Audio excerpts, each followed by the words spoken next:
All right, so today we're going to talk about taking our projects off of our looms and then also how we wash our projects so they're finally finished.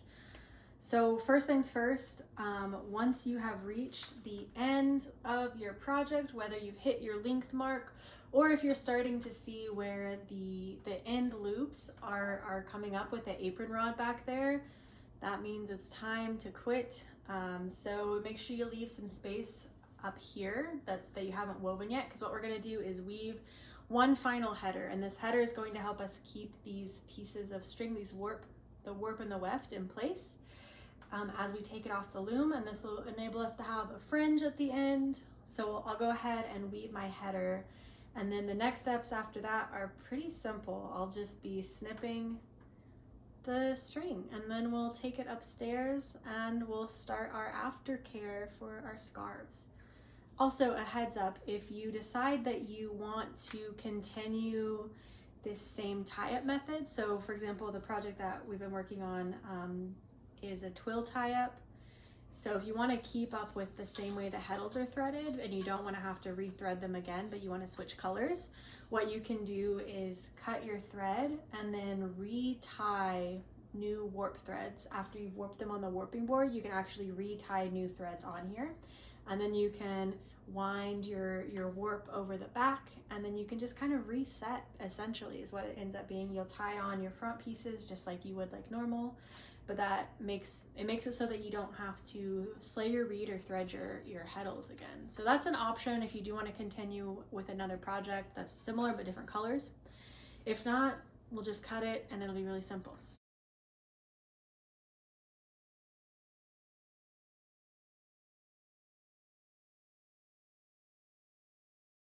Okay, so we're at the back of the loom. Like I said, just cut it. If you want to keep going, cut it really close to this rod here. So I'll go ahead, I'll show you how you would just gently cut if you're going to be continuing on. So if you're going to continue on, I would tie these off with the impermanent knots that we've been doing. Just like that, so it can't go, so the string can't go through the heddle if it accidentally comes undone, but I'm just gonna let it go. So just literally cut, cutting them off like that, and then you can just remove all of these knots. This is just extra string, just pull them. All right, continuing onward, now that our string has been cut from the back, we can just pull this through the heddles, pull it through the reed. Beautiful. You'll see that your warp or your scarf, your project that you're making might collapse in on itself a little bit, but you should still be able to see those individual squares. It might look like a burlap sack like you might be used to seeing. So to get it off of this rod down here, we just lift up the tooth that keeps our break in place, and then the grand reveal happens where we can just pull our project off. Yeah, so then go ahead, I always bring my rod back up here to the top, put my tooth, my break into place again, and then you'll remember that we tied off up here with our nice tension rope, so you can just undo it. Do not cut this rope, please. Please do not cut it. You'll actually want to undo it. An easier way, if you want to right now, you can actually cut the strings. You can cut the strings of your warp. So I'll do that instead of having to undo it all. So just once you start your next project, you'll have to undo the white string that's attached to your loom, but that's not a big deal because you've already had to do that. So I'm just cutting these, the warp, the pieces of my project directly off of the tie-up. Again, being super careful not to cut our special white string that helps us keep the tension. Okay, almost there. And once we do this, then we can actually cut our projects apart. So with the tie-up that we're doing in class, we actually have 2 scarves that we have under one project. Plus we did some samples to test our patterns and make sure we felt comfortable with the weaving process. So once we're free almost of the loom, okay, there we go, nice and free. Cool. So you'll see here that I have this sample that I wove. I did a plain weave and then a twill. For my project here, I only did the twill, but you'll have 2 scarves here. So all we have to do here is just cut our string again. So our sample we don't really care about, but the whole purpose of this header is so that way we can maintain our fringe. So I'm trying to give you a better angle. All right, so this is my sample up here. This was the first fringe that I did to make sure all my warp ends up being evenly tensioned. So this is my weaving here, the header that's keeping the fringe in place for my real scarf. So what I want to do is I'm actually just going to cut right here above the header. I'm just cutting straight across. Okay, it doesn't really matter if you cut some of the sample because we're just going to throw it away. Unless you want to keep it for something fun, but you definitely don't need to. So cut there and toss that down for just a minute. So you still have the sample piece with the header fabric. Go ahead and you'll just pull out the header fabric. You might have to do some more cutting or whatever. And then for your real project, same thing. You'll just start pulling out the header fabric.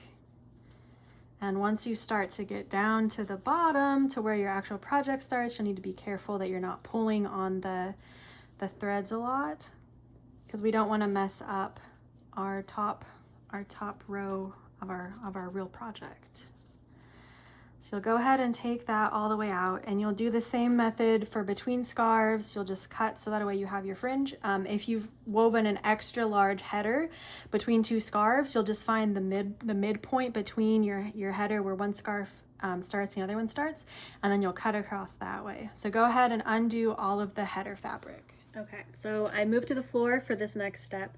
So once you've taken your header fabric out, you'll be left with just your loose warp at the ends. It might be a little tangly, so make sure you straighten it out. Yeah, so what you'll be doing, you'll probably also have one end that is pretty long, and that's just because of the excess loom waste from your end. So we'll cut them, we'll make them even in a minute. But what we're gonna do is we're just gonna tie knots in our fringe. This is just the most simple, basic type of fringe. You've seen it on a lot of scarves where it's just long and it just is there. So you can choose to do groups of 4 and kind of isolate your colors, or you can do groups of 8 and have your 2 colors together. I'm gonna do groups of 8 because it takes less time. But totally up to you, definitely an aesthetic thing. But you'll comb out your strings, and then you'll just do an overhand knot in that end, and then you just make sure you push it up against the very end there. And you're just gonna do that for both sides, and then once you do it for both sides, then we'll make sure that both fringes even, and we'll do that by just cutting the other side.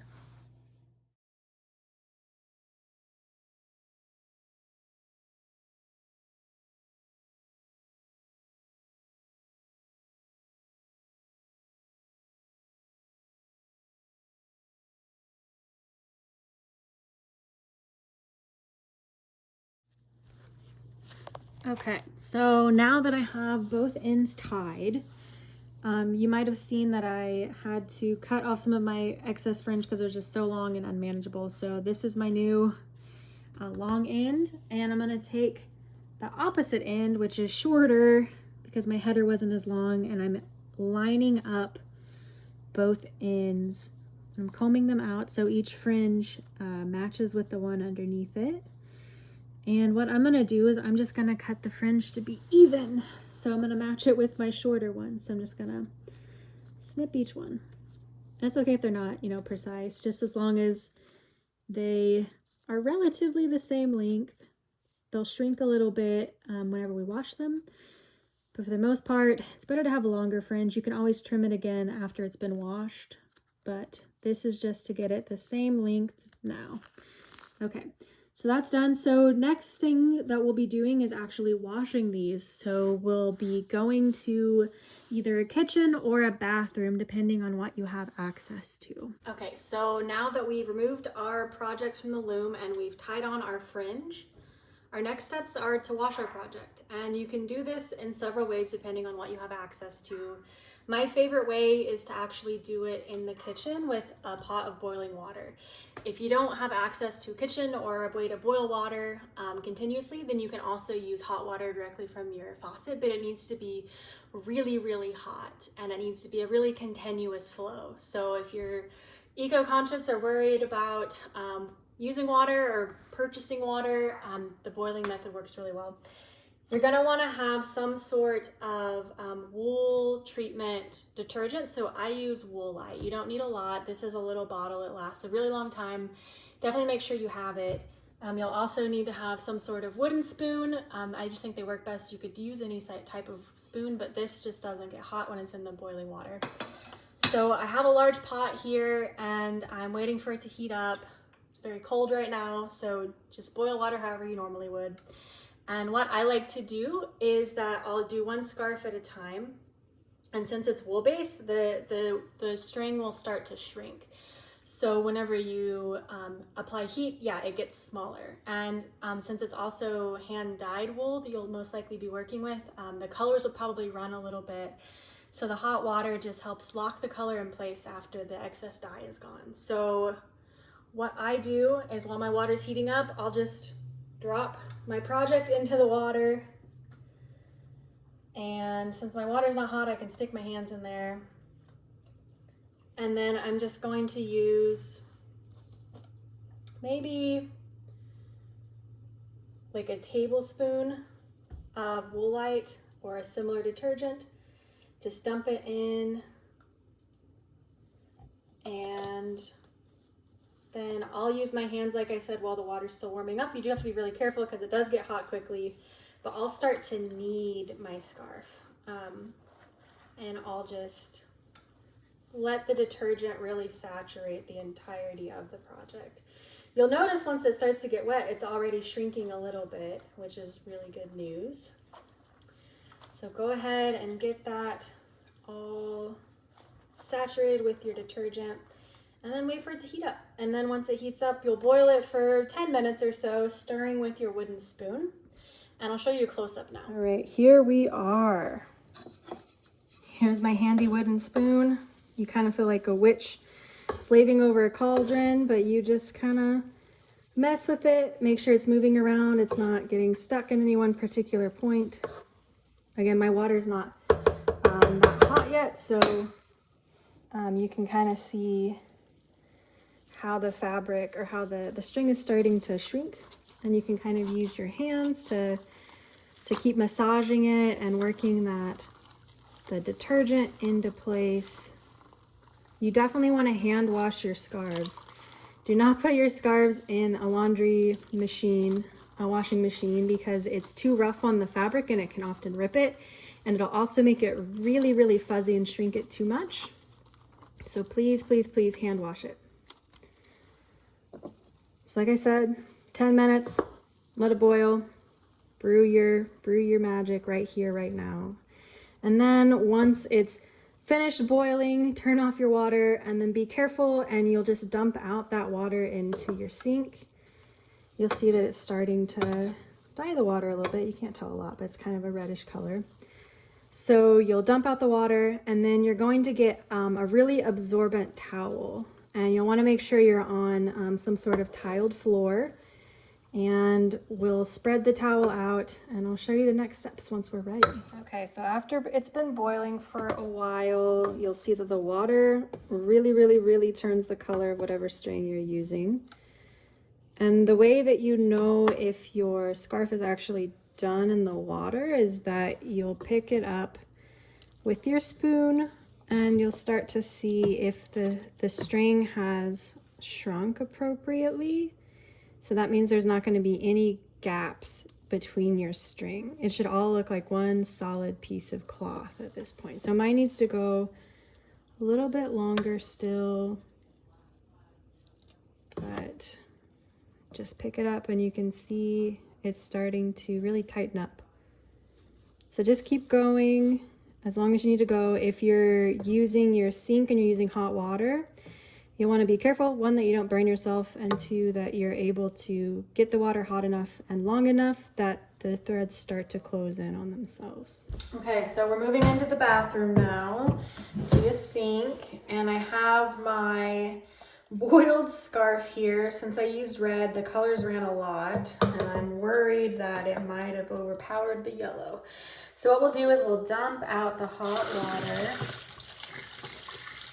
Okay, and you can just kind of let your scarf just go into the sink too. All right, go ahead and rinse out your pot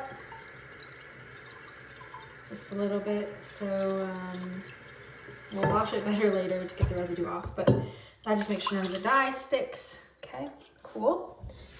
So then I want to take my cold water and I just want to start running the cold water through the scarf. Be careful because it is hot, but this cold water does help.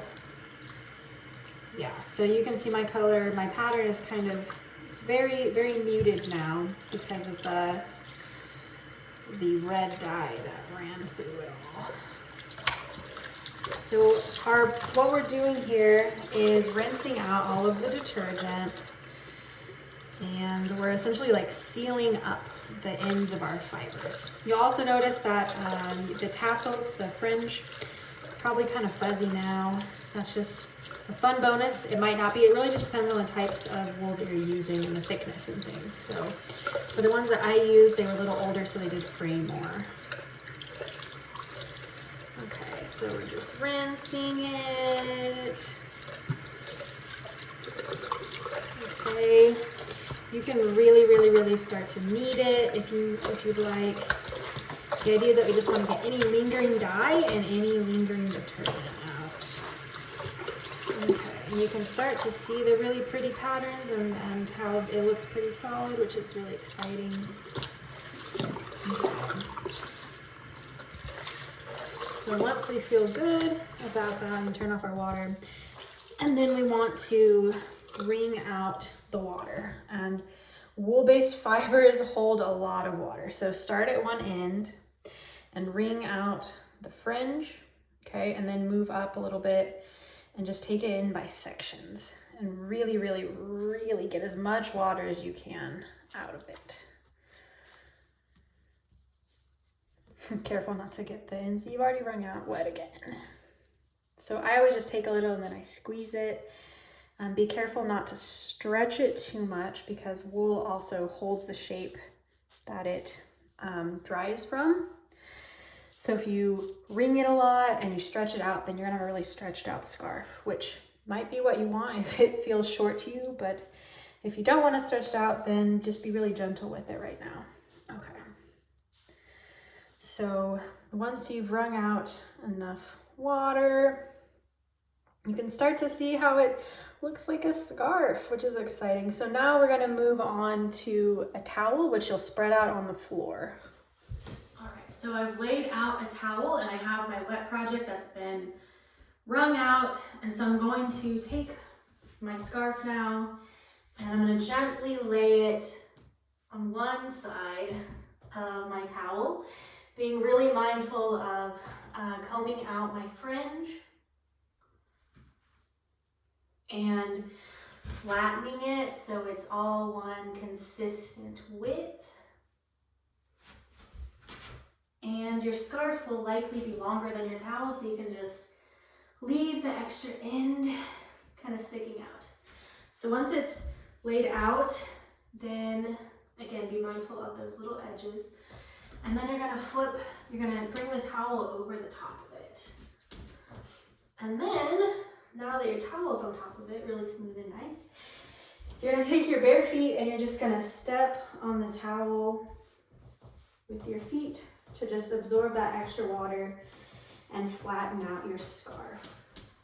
And you'll want to just go over it a couple of times, making sure that you're stepping on the edges. So you'll start to feel the towel get wet as it fills up with the water. And then you can open the towel again. And you can pull down your scarf now to get the rest dried off. So again, being really careful to smooth out the edges.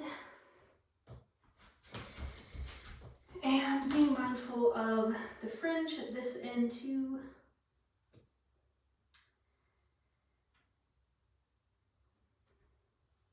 Okay, smoothing the edges and then folding the towel over again. And I want to be really careful here because I see this edge is folding up and I don't want that to happen. Okay.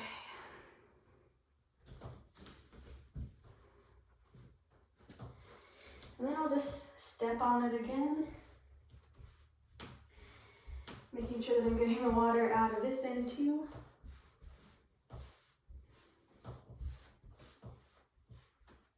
Perfect.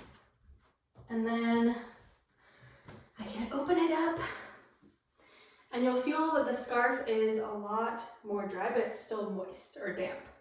Okay, so our final step once we have dried it with our towel method is to hang it to dry on a towel rack.